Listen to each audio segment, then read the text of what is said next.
El embajador de México en Argentina, Óscar Ricardo Valero Recio Becerra, fue exhibido intentando sacar un libro escondido de la librería El Ateneo en Buenos Aires, el pasado 26 de octubre.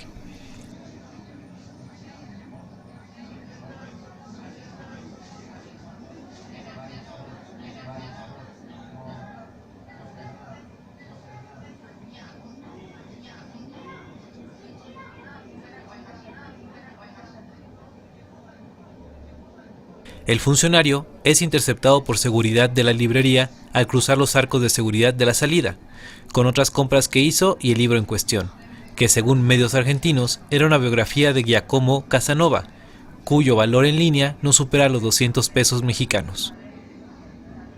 Según el tabulador de la Cancillería, el embajador en Argentina recibe como sueldo $12.164 al mes, unos 230.000 pesos.